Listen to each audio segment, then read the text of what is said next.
Well, new tonight, a company that says they provide tens of thousands of Medicaid patients with transportation to and from their medical appointments is having to pump the brakes. Now, it has left some families in a panic trying to find another option.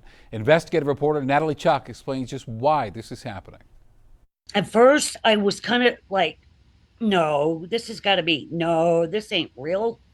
This can't be real. Deborah Newman and her son are just one of Colorado's low-income families relying on Medicaid.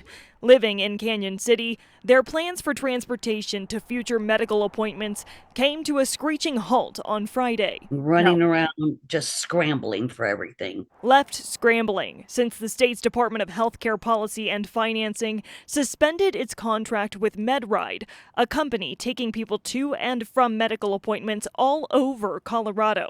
The state's notice cites the provider's billing indicates a pattern of abuse or non-compliance amid fraud scheme allegations. It's like once when you have them and you start relying on them and then it gets taken away, it's like, well, what do I do now? Ryan shares with us that he suffers from a rare blood condition, one that means every 21 days he travels up here more than 100 miles from his home to the CU Anschutz Medical Campus in Aurora to get infusions. And while MedRide is still accepting patients who are willing to pay out of pocket for the rides, it's not something he says his family can do. The company does, I think, approximately 35,000 rides per month. Despite what the state says, the company's attorney claims this is not about MedRide specifically at all. The crackdown on these companies comes after the state tightened regulations and began reviewing providers amid industry-wide fraud and abuse concerns back in 2023.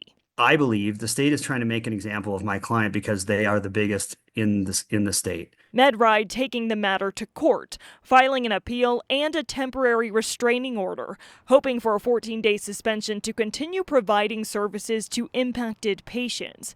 People like Deb and Ryan in time for his next appointment on February 18th. I'm hoping and I'm praying that they, for some reason, will iron this all out. In Denver, Natalie Chuck, Denver 7. Well, Colorado's Department of Healthcare Policy and Finance insists that MedRide has failed to comply with state regulations and federal regulations. The agency told Denver 7, our members' safety is of paramount importance to HCPF. We must ensure that our members have the assistance they need to get to their appointments. And they say we must ensure they are transported safely with reliable drivers and safe vehicles. Denver 7 will stay on top of this story for you.